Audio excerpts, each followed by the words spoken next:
Indian crypto exchanges Binance, WazirX, Zebpay, इनको invite किया लोकसभा के अंदर स्टैंडिंग कमेटी ऑफ फाइनेंस ने, जहां पर डिस्कशन होगा क्रिप्टो को लेके। और ये मीटिंग काफी इंपॉर्टेंट है क्योंकि स्टैंडिंग कमेटी जब क्रिप्टो एक्सचेंजेस को बुलाती है ना डिस्कशन के लिए, तो वो एक आइडिया देते हैं कि भाई गवर्नमेंट जो है अभी वर्क कर रही है कि क्रिप्टो को रेगुलेट करना है या नहीं करना है, और ये मीटिंग डिसाइड करती है। क्योंकि क्या होता है, गवर्नमेंट के पास जो भी बिल जाना होता है ना, उससे पहले स्टैंडिंग कमेटी ऑफ फाइनेंस जो है ना, वो देखती है भाई कि हमको रेगुलेट करना चाहिए कि नहीं करना चाहिए। तो इसलिए मीटिंग काफी इंपॉर्टेंट है। अब जो ये मीटिंग है ये आज होने वाली है, लेकिन शॉकिंग न्यूज यहां पर ये है कि यहां पर जो लीडिंग एक्सचेंजेस है इंडिया के, कॉइनस्विच और कॉइनडीसीएक्स, उनको यहां पर इनवाइट नहीं किया है। इनवाइट किया है ज़ेप्पे, बाइनेंस, वजीरेक्स। तो भाई ये मीटिंग जो है इसका इंपैक्ट क्या होगा और क्यों यहां पर जो लीडिंग एक्सचेंजेस है इनको नहीं बुलाया, ज़ेप्पे, बाइनेंस, वजीरेक्स को बुलाया, उन सब के बारे में मैं आज के वीडियो में एक्सप्लेन करूंगा। साथ में थोड़ा सा बीटीसी का अपडेट भी हम देखेंगे। तो सबसे पहले अगर हम देखें, आज ये मीटिंग होने वाली है जहां पर जैसा मैंने बताया ज़ेप्पे, बाइनेंस, वजीरेक्स, इनके रिप्रेजेंटेटिव जाएंगे। 11 से लेकर 12:30 के बीच में इनकी मीटिंग होगी। उसके बाद यहां पर international finance service centre, India की एक अथॉरिटी है, वो अपने ओरल एविडेंस या जो भी चीजें हैं वो यहां पर शेयर करेंगे 12:30 से लेकर 1:30 बजे तक। और 2 बजे ऑनवर्ड यहां पर मिनिस्ट्री ऑफ फाइनेंस और मिनिस्ट्री ऑफ कॉर्पोरेट अफेयर्स है, वो अपनी तरफ से ओरल एविडेंस या उनके जो भी कंसर्न वगैरह हैं वो शेयर करेंगे। तो ओवरऑल ये डिस्कशन हो। अब स्टैंडिंग कमेटी ऑफ फाइनेंस जो है ना, ये इंपॉर्टेंट क्यों होती है? ये इसलिए इंपॉर्टेंट होती है कि इंडिया के अंदर जब भी कोई बिल होता है ना, तो यही जो कमेटी होती है डिसाइड करती है कि भाई किसी एसेट के अंदर, किसी फाइनेंस में, किसी भी चीज में कोई भी रेगुलेशन करना है, बिल बनाना है, तो ये डिपार्टमेंट है जो बैठता है, स्टेक होल्डर्स को बुलाता है, इंडस्ट्री के जो लीडर्स है, और उनके इनपुट लेता है। उनके इनपुट भी लेता है, कैसे चल रहा है, क्या चल रहा है, पूरा आइडिया लेते हैं वो, प्लस अपने व्यू पॉइंट और अपने कंसर्न जो वो भी शेयर करते हैं, प्रॉब्लम्स भी शेयर करते हैं, उसका सोल्यूशन भी मांगते हैं। तो डिस्कशन होता है, और वही जो डिस्कशन होते हैं उसके बेसिस पे फॉर्म होता है फाइनल बिल जो हमको फाइनली देखने को मिलेगा। तो इसी कारण से अभी जो स्टैंडिंग कमेटी की मीटिंग्स है ना, काफी ज्यादा इंपॉर्टेंट है। क्योंकि देखो, एक इंटरेस्टिंग चीज यहां पर ये है कि मैं यूजुअली हमेशा देखता हूं कि जब मीटिंग हो रही होती है तो इस मीटिंग में जो डिपार्टमेंट आ रहे हैं उनके क्या व्यू पॉइंट है, मीटिंग के जो लोग हैं, चेयरपर्सन जो है, उनके क्या व्यू पॉइंट है। तो यहीं पर अगर हम देखेंगे, इंटरेस्टिंग चीज बताता हूं आपको। अभी जो करंटली यहाँ पर चेयरपर्सन है ना parliamentary standing committee of finance के, वो हैं श्री भरत रूरी मेहताब। ये वही इंसान है जो पहले चेयरमैन नहीं थे स्टैंडिंग कमेटी ऑफ फाइनेंस के, लेकिन पार्लियामेंट में जब पहले ना एक क्रिप्टो का बिल आया था इंडिया में, पुराने हो तो आपको पता होगा, 10 साल का जेल वाला बिल जो कंप्लीटली क्रिप्टो को बैन कर रहा था। क्रिप्टो बाय करोगे, होल्ड करोगे, सर्विस दोगे, यूट्यूब पे बात भी करोगे, 10 साल की जेल हो जाएगी सीधे, ऐसा बिल था वो। बिल थैंकफुली कभी पार्लियामेंट में टेबल नहीं हुआ। उसका रीजन ये था, क्रिप्टो में रेगुलेशन बहुत जल्दी, वर्ल्ड में रेगुलेशन चेंज होते रहे, इसी कारण से। और उसी बिल को लेके 2022 में इन्होंने ही क्वेश्चन पूछे थे कि वो बिल को लेके हुआ क्या, क्रिप्टो रेगुलेशन को लेके गवर्नमेंट कर क्या रही है।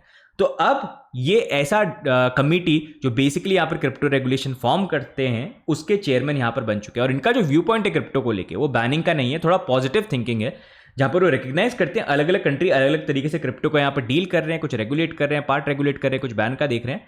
इंडिया के लिए बेटर ये रहेगा कि क्रिप्टो रेगुलेट किया जाए। तो स्टैंडिंग कमेटी जो बेसिकली बिल बना सकता है, सारी चीजें करेगा, जो देखेगा क्या करना चाहिए, इनपुट्स देगा गवर्नमेंट को, उसके जो चेयरमैन है उनका व्यू पॉइंट यहां पर यह है कि क्रिप्टो को रेगुलेट करें। तो एक टाइम पे जो बैन हो रहा था, वहां से यहां पर आना बहुत बड़ा एक स्टेप। अब यहीं पर जैसे मैंने बात करी, ये तो इनके व्यू पॉइंट हो गए।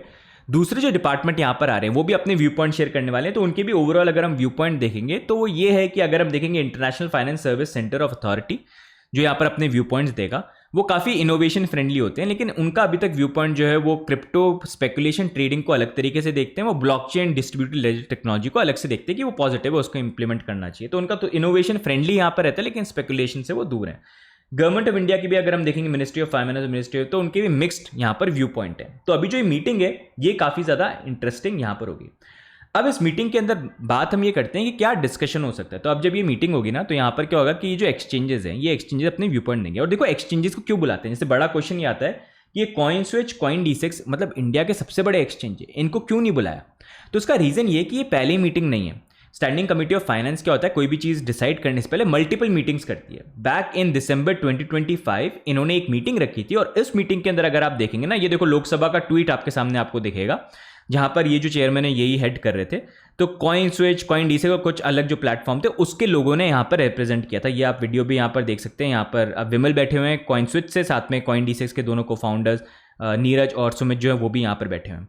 और जब ये मीटिंग होती है तो इन मीटिंग के अंदर जो डिस्कशन होते हैं ना, वो डिस्कशन बेसिकली ये होते हैं कि वो अंडरस्टैंड करना चाहते हैं कि अभी जैसे गवर्नमेंट अंडरस्टैंड करना चाहती है कि क्रिप्टो में लोग करते क्या है, कितने यूजर्स हैं, वो क्या कर रहे हैं, क्या ट्रेड कर रहे हैं, क्या इंडिया से पैसा बाहर जा रहा है, आप कैसे मैनेज कर रहे हो। और जो क्वेश्चंस होते हैं, जैसे गवर्नमेंट ने कोई चीज़ आइडेंटिफाई करी, जैसे रिसेंटली चेयरमैन जो उनकी स्टेटमेंट थी स्टैंडिंग कमेटी के कि इंडिया के आइडेंटिफाई किया था कि अराउंड 888 करोड़ अनडिस्क्लोज्ड इनकम है वर्चुअल डिजिटल एसेट में जो डिस्क्लोज नहीं कर रखी है। तो ऐसे कंसर्न्स को लेके भी कैसे आइडेंटिफाई कर सकते हैं, तो इसी कारण से ये डिस्कशन यहाँ पर होंगे और वो बेटर अंडरस्टैंड करने की कोशिश करते हैं कि भाई कैसे होगा, कैसे इंडिया से लोग पैसा मूव कर सकते हैं क्रिप्टो को यूज़ करके, क्या तरीके हैं, क्या लूप होल है लोगों के पास। जैसे अभी 1% TDS है, टैक्स लगा हुआ है, तो क्या लूप होल है, कैसे पैसे बाहर निकल रहे हैं, कैसे पैसे यहाँ पर जा रहे हैं। तो वो सारी चीज़ें अंडरस्टैंड करने के लिए ओवरऑल एक ही होता है। तो ये भी अंडरस्टैंड करना कि इंडस्ट्री को क्या चाहिए, क्या हो, साथ में अपने कंसर्न भी और जो प्रॉब्लम्स है उसको फेस करके भी और बेटर अंडरस्टैंड करने के लिए कि भाई क्या हो रहा है। जो एक्सपर्ट होगा उसी से आप समझोगे ना, तो इसलिए यहां पर बुलाते हैं।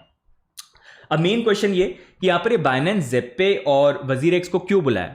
तो जैसे मैंने बताया कि पहले उनके कॉइनस्विच और कॉइनडीसी जो इनसे मीटिंग हो चुकी है, जितनी मेरी इन फाउंडर्स से भी बात हुई है, इनकी रेगुलर मीटिंग होती रहती है फाइनेंस डिपार्टमेंट से, और यूजुअली वो बुलाते हैं जब भी उनके क्वेश्चन वगैरह होते हैं। कई बार तो बिना अनाउंस करे भी बुलाते हैं वो, जो पब्लिकली अवेलेबल नहीं होते हैं, लेकिन मीटिंग्स चलती रहती हैं, बैक टू बैक ही होती रहती है। लेकिन एक चीज़ ये है कि ज़ेप्पे, बाइनेंस, वजीरेक्स, इनकी काफ़ी टाइम से कोई ऐसी बड़ी लेवल की मीटिंग नहीं हुई है। तो इसी कारण से इनको बुला रहे हैं, क्योंकि देखो ज़ेप्पे जो है one of the oldest exchange हो गया इंडिया के अंदर भी। वजीरेक्स भी अगर हम देखेंगे है, काफ़ी यूजर्स थे, ऑल्दो इन्होंने जो कांड किया वो अलग ही लेवल की चीज़ें हैं, जो झूठ बोले थे, जो चैनल पे काफ़ी एक्सपोज करें। साथ में बाइनेंस अगर आप देखोगे, इंडिया के अंदर आज की डेट में भी बहुत सारे लोग जो हैं इंडियन एक्सचेंज को छोड़ के बाइनेंस के अंदर ट्रेड करते हैं।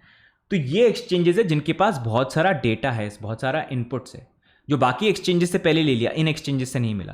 तो इसी कारण से इनको बुला रहे हैं, इनका व्यू पॉइंट जानने के लिए कि भाई कैसे हो रहा है। और वजीरेक्स और बाइनेंस के तो पहले भी एक केस हो चुके हैं, जहां पर इंडिया में लोनिंग ऐप का स्कैम करके वजीरेक्स के ब्रिज को यूज करके बाइनेंस में लेके चाइना चला गया था, तो वो कांड भी हो चुका है।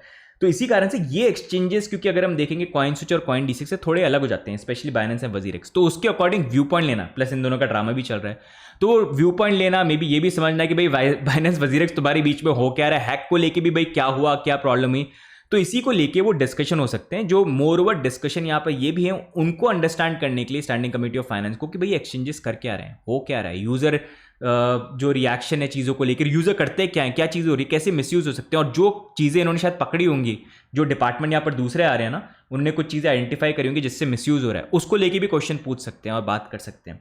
वैसे एक आपसे इंटरनल न्यूज़ और शेयर करूंगा, जैसे बाइनेंस जो है ना, बाइनेंस की एक प्रॉब्लम ये भी है कि ऑल्दो इंडिया में FIO रजिस्टर कर लिया, आज की डेट में कंप्लायंस वाइज कुछ चीज़ें हैं जो उनको फुलफिल करनी होती है, लेकिन आज की डेट में भी वो फुलफिल नहीं कर रहे हैं, जिसके लिए मंथली बेसिस पे वो फाइन जो है FIO को यहाँ पर पे कर रहे हैं। तो वो भी सिचुएशन है। तो इसी कारण से अभी जो ये मीटिंग है ये होगी आज, और उस पर डिस्कशन जो होगा उसके बेसिस पे वील हैव टू सी क्या होगा। लेकिन anyways I wanted to share कि ये मीटिंग क्या और उसके क्या इंप्लीकेशंस, क्या चीज़ें यहाँ पर हो सकती हैं। ये देखो, ये मीटिंग हो रही है, इसका मतलब ये नहीं है कि 100% अब रेगुलेशन आ गया और होने वाला है, लेकिन it is a way forward, the way I am showing. Regulation India के अंदर आएगा, लेकिन वो इतना ओपन नहीं होगा जैसा मे बी US के अंदर आया, थोड़ा रिस्ट्रिक्टिव आएगा। स्पेशली अगर आप देखोगे, मैंने प्रीवियस वीडियो में आपसे शेयर किया है कि इंडिया के अंदर ना अभी एक मेजर प्रॉब्लम ये है, हम वर्कफोर्स कंट्री है, हमारे आज के डेट में खपत इतनी है, चाहे गोल्ड हो गया, चाहे ऑयल हो गया, चाहे बाहर के प्रोडक्ट्स हो गए, हम इतना सामान बाहर से खरीदते हैं और बदले में हमारी इंडिया से बहुत कम चीज़ें जो हैं बाहर जाती हैं। उसका रीज़न ये है कि ज़्यादा चीज़ें जो हमारे इंडिया में बनती हैं वो इंडिया की जनता यूज़ करती है, बाहर की जनता बहुत कम यूज़ करती है।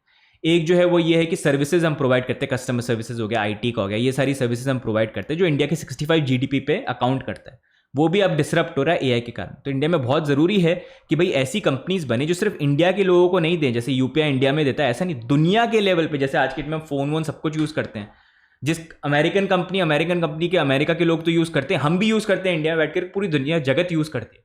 वैसी चीज़ें जब तक नहीं बनेगी ना, इंडिया के USD रिजर्व्स पे बहुत ज़्यादा प्रॉब्लम आ सकती है। और मतलब अभी INR आप देखोगे, कुछ टाइम पहले मैंने वीडियो बनाया था, आपको बताया था बहुत जल्दी 100 के ऊपर भी जाएगा, अभी 97 के पास में हम आ चुके हैं। उसका बहुत बड़ा रीज़न यही है, इकोनॉमिकली अभी जो है कि ये डेफिसिट बन रहा है ना, खपत हमारी इतनी है, लोग बढ़े जा रहे हैं, हम खाए जा रहे हैं, बेचने के लिए कुछ है ही नहीं।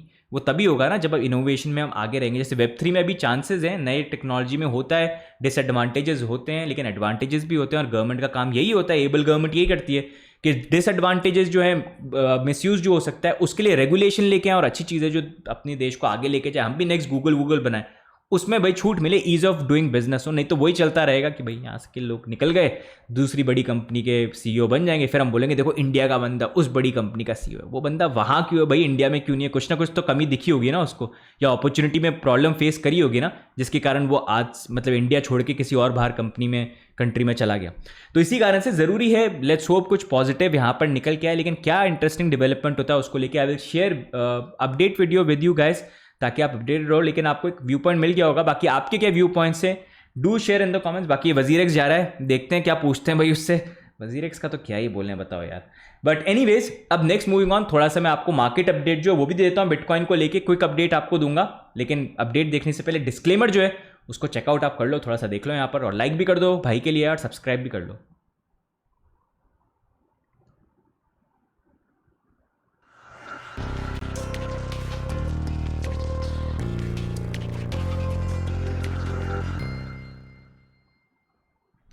ओके, तो स्टार्ट करते हैं बिटकॉइन के अपडेट के साथ, वहीं से पिकअप करते हैं जो लास्ट अपडेट मैंने आपसे शेयर करी थी। अभी तक तो मोर ओवर बिटकॉइन का जो मूवमेंट है काफ़ी रिजेंबल कर रहा है जिस तरह से हम देख रहे थे अभी तक।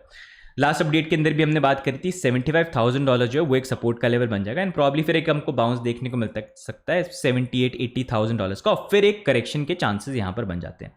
उस अकॉर्डिंग करंटली हम देखेंगे बिटकॉइन की प्राइस 75 तक तो नहीं आई, लेकिन ऑलमोस्ट हम यहाँ पर $76,000 पे आ गए। हल्का सा मूवमेंट यहाँ पर है, अभी बहुत ज़्यादा पॉसिबिलिटी है मूवमेंट वाइज हम थोड़ा सा यहाँ पर ऊपर का लेवल जो है ना, मतलब 75-76 का लेवल देख लो, वो सपोर्ट का लेवल है, वहाँ से बाउंस करके ऑलमोस्ट 80 के आसपास आ सकते हैं, 80-81, और फिर वहाँ से रिजेक्शन के चांसेस है। अभी तो मैं करंटली इसी तरह से व्यू पॉइंट जो है बिटकॉइन को लेके देख रहा हूँ, लेकिन जैसा मैंने बोला कि बॉटम नहीं आया तो काफ़ी क्लोज है।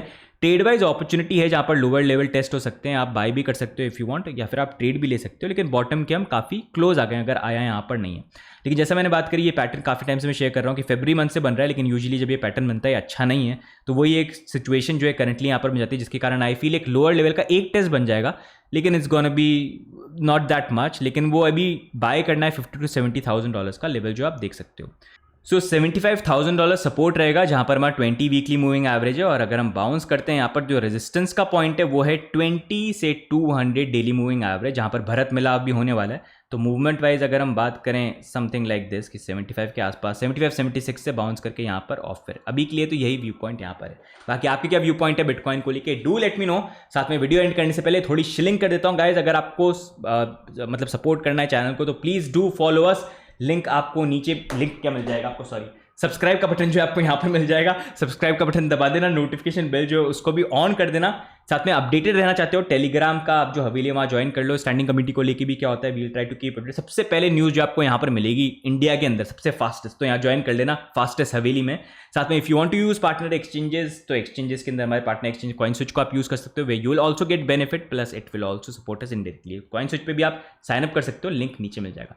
तो आज की वीडियो में गाइस इतना ही, बाकी मिलते हैं हम नेक्स्ट अपडेट के अंदर, तब तक के लिए bye and take care, see you guys, bye bye. Like कर दो यार, सब्सक्राइब भी कर दो, बाय।